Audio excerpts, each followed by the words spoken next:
João, capítulo 14, versículo de número 6. Disse-lhes Jesus: Eu sou o caminho e a verdade e a vida. Ninguém vem ao Pai senão por mim.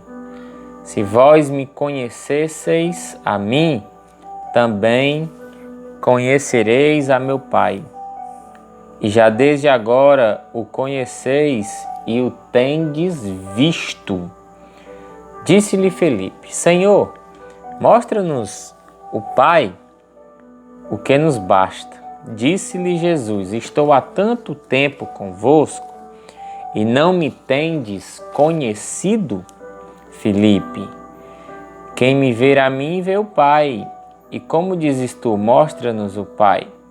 Não crês tu que eu estou no Pai e que o Pai está em mim?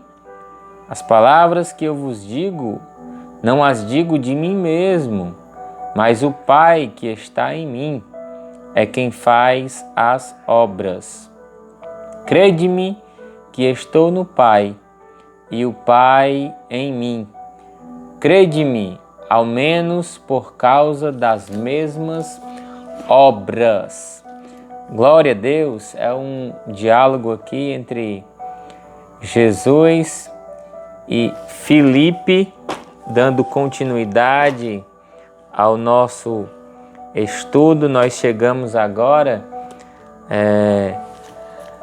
no tema Jesus. E falar de Jesus nós precisaremos expor toda a Bíblia, porque Ele é a palavra.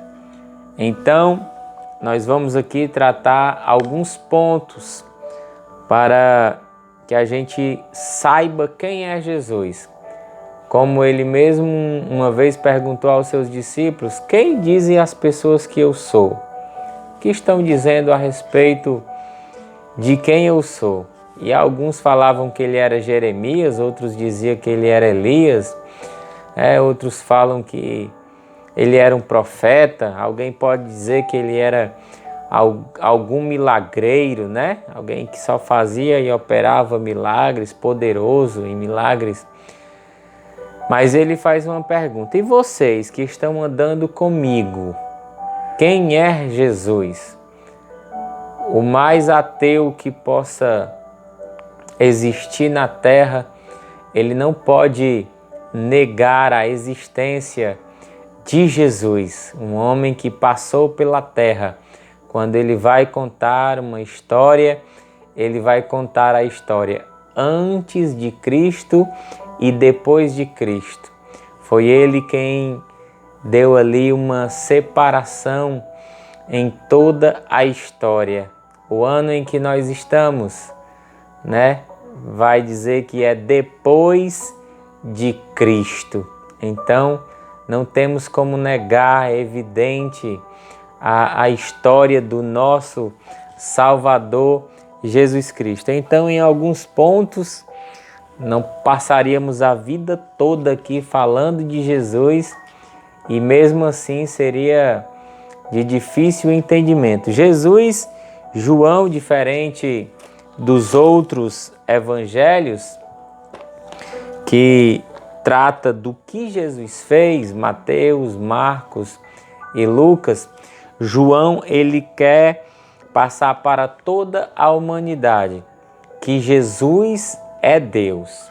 Jesus é o próprio Deus que veio ali através de um homem vindo de uma virgem, a Virgem Maria, e se encarna ali no personagem de Jesus, com os mesmos atributos de Deus. Ele era 100% Deus, mas 100% homem. Teve as suas fraquezas, dormiu, teve as suas necessidades físicas, necessidades biológicas, chorou, se angustiou. A Bíblia narra esses acontecimentos.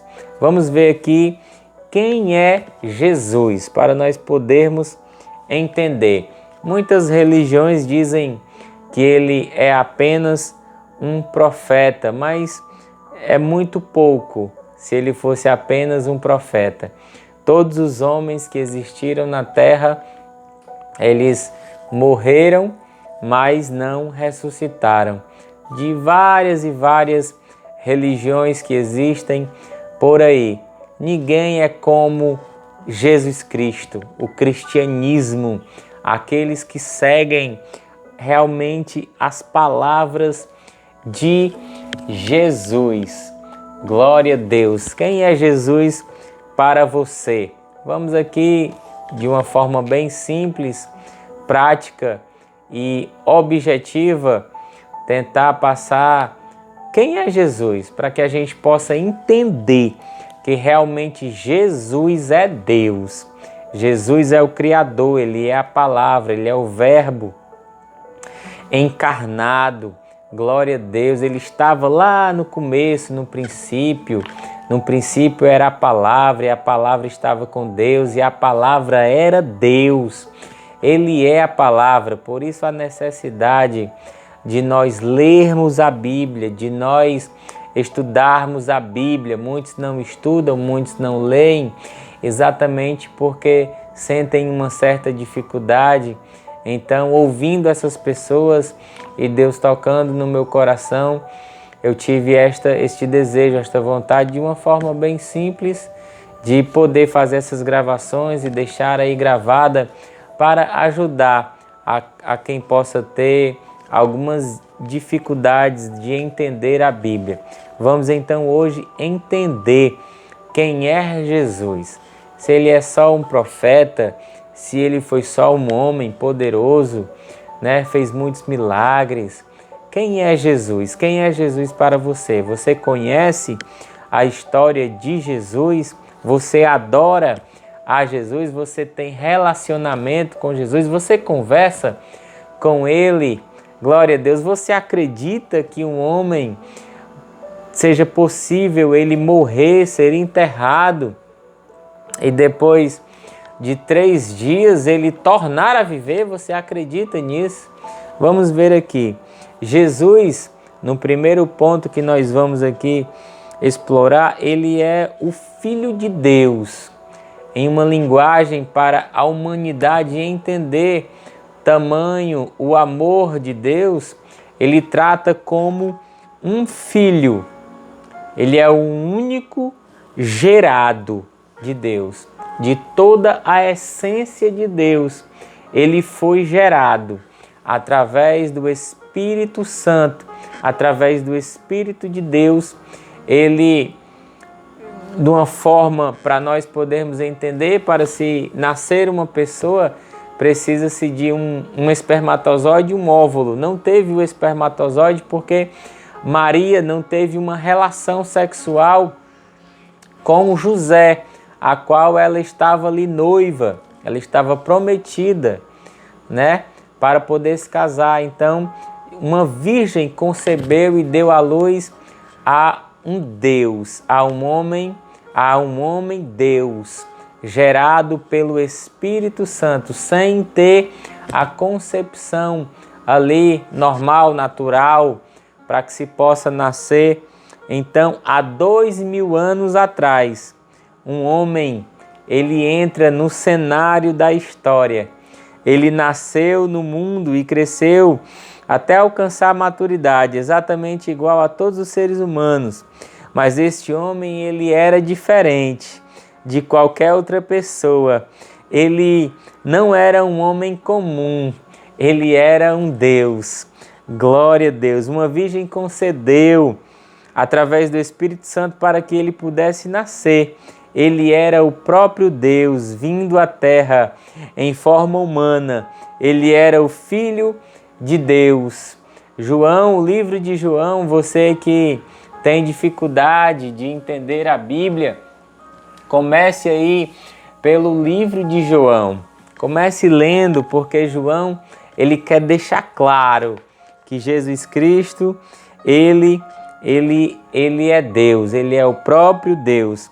Jesus veio ao mundo para um propósito especial. Por que que então todo este sacrifício para se tornar homem com limitações sendo Deus, imagine você, alguém da vizinhança de Jesus, de Nazaré.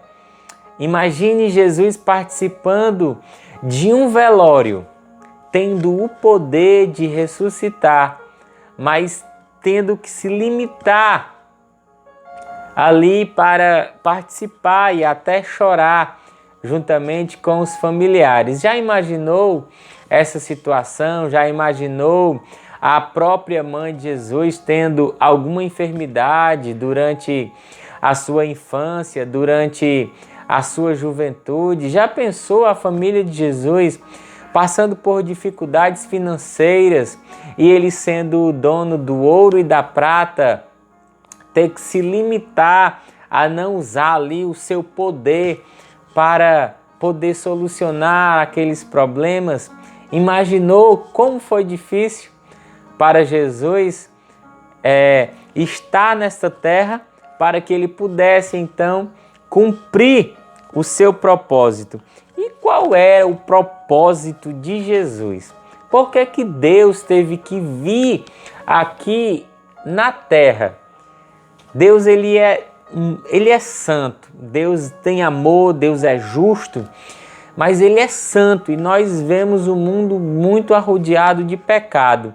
Ele teve que se esvaziar totalmente de todos os seus atributos, se fazer carne. Mas por quê? Esta é a pergunta que nós vamos responder neste próximo ponto. Primeiramente, ele veio resgatar a humanidade do poder de Satanás.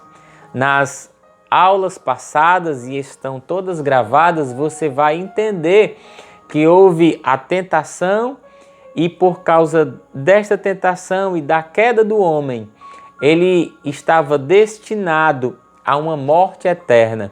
Então, por causa do amor, para que a humanidade toda não se perdesse, ele teve que fazer este sacrifício.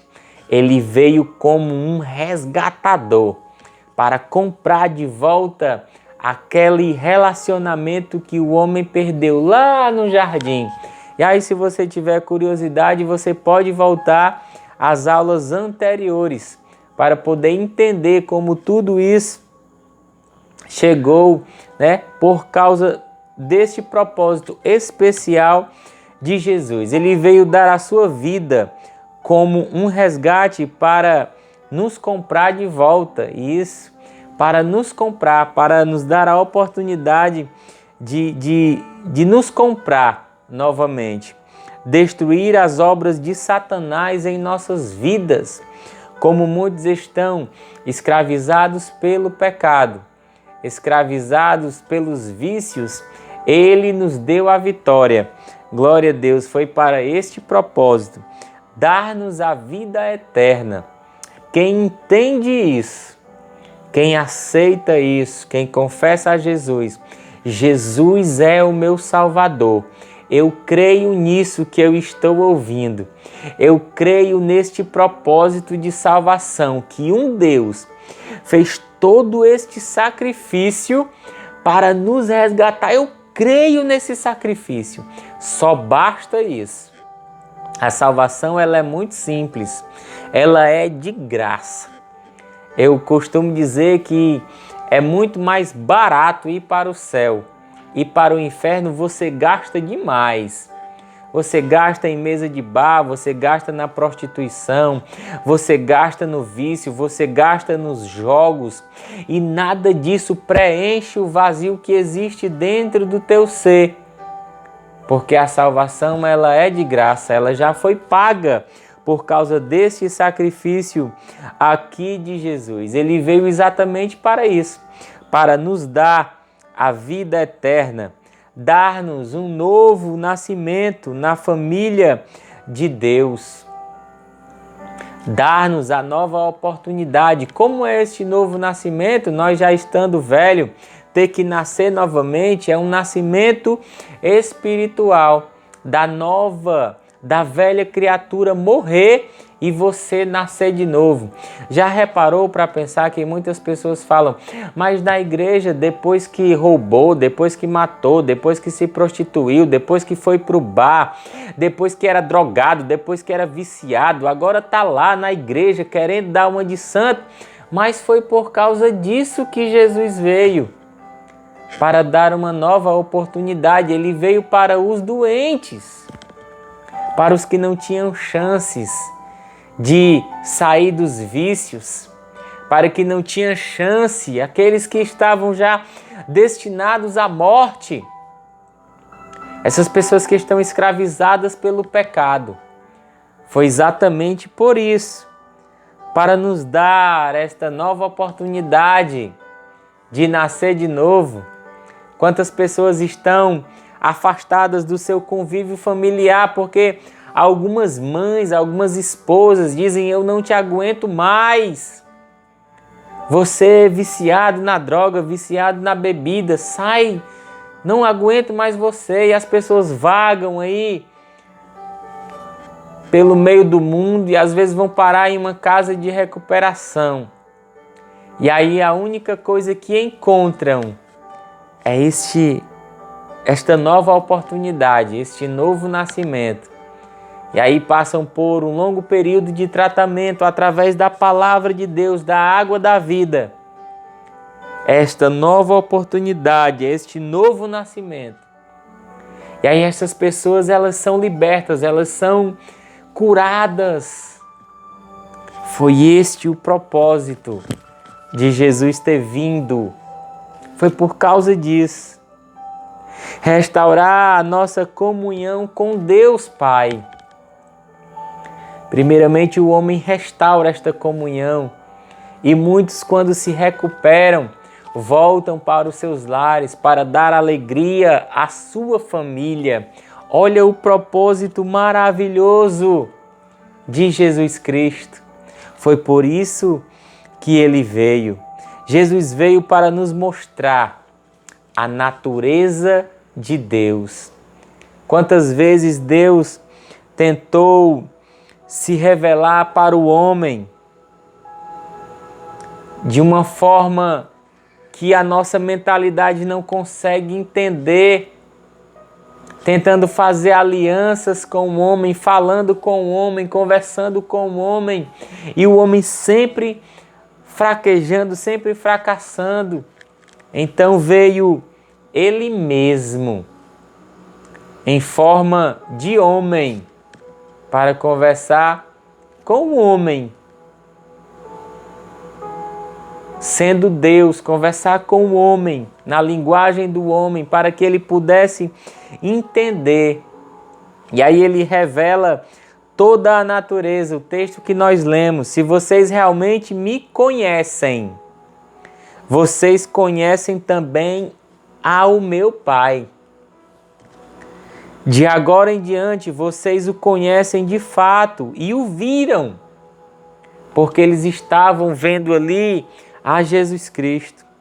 Qualquer pessoa que me viu, Jesus falando, palavras de Jesus, também vê o Pai, porque eles tinham a mesma natureza, os mesmos atributos de amor, de compaixão, de bondade, de fidelidade, de mansidão, de temperança, de longanimidade. Todos os atributos, porque ele foi o único gerado com todas as características do Pai. Você não crê que eu estou com o Pai e que o Pai está em mim? As palavras que ele fala não são simplesmente as minhas próprias palavras. Ao invés, é o Pai habitando dentro de mim, quando digo que estou no Pai e que o Pai está em mim. Ele nos mostrou o amor de Deus. Como diz 1ª Epístola de João 4,10. Foi assim que Deus demonstrou o seu amor para conosco. Ele enviou o seu Filho único ao mundo para que pudéssemos viver através dele. Isto é amor. Não que tivéssemos amados a Deus, mas que Ele nos amou e enviou o seu Filho como um sacrifício expiatório pelos nossos pecados. Através da sua morte, Ele expiou, Ele tirou. Sabe quando Adão peca, que o pecado entra no mundo através de Adão, como a Bíblia diz? Ele expiou, Ele tirou esse pecado através do seu sacrifício. Porque Deus amou o mundo de tal maneira que deu o seu único Filho para todo aquele que nele crê, não pereça, mas tenha a vida eterna. Porque Deus amou o mundo de tal maneira. O tal é a forma que João tenta descrever esse amor, porque em palavras, ele não existe palavras, então ele coloca de tal maneira, de tão grande maneira, de inexplicável maneira. Então Jesus veio revelar esta natureza de Deus. Ele mostrou o seu poder quando esteve aqui na terra. Muitas narrativas, o próprio João vai dizer, se eu fosse escrever o tanto de milagre que Jesus fez na terra, não haveria livros que pudessem comportar, porque ele tinha compaixão. E quando ele não operava milagres, era por causa da dureza do coração de muitas pessoas. Então ele curou os enfermos, os aleijados, os cegos. Ele expulsou demônios, ele realizou muitos milagres. Ele ressuscitou os mortos, como narra João, capítulo 11, versículo 43. Jesus clamou com grande voz, Lázaro, saia! E o defunto saiu com as suas mãos e pés envoltos, com faixas de linho e com um lenço ao redor do seu rosto. Jesus disse, tirem dele as vestimentas fúnebres e deixem-o ir. Jesus, o dono da vida, glória a Deus, ressuscitou, fez muitos milagres, como na própria conversa que ele tem com Nicodemos. Nicodemos vai dizer, olha, não tem como, é impossível operar esses milagres que você faz, esses sinais, esses prodígios, essas maravilhas que você faz, se não for um enviado de Deus. Você é de Deus, você veio enviado de Deus. Glória a Deus. Jesus compartilhou dos nossos sofrimentos em sua vida, como nós já dissemos aqui, como narra Hebreus capítulo 4, versículo 1.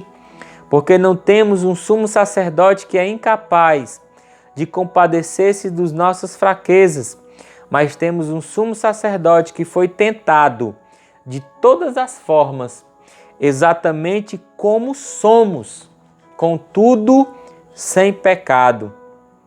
Deus, ele nos deu essa liberdade agora de nós falarmos com Ele, porque Jesus esteve na terra e Ele compartilhou dos nossos sofrimentos.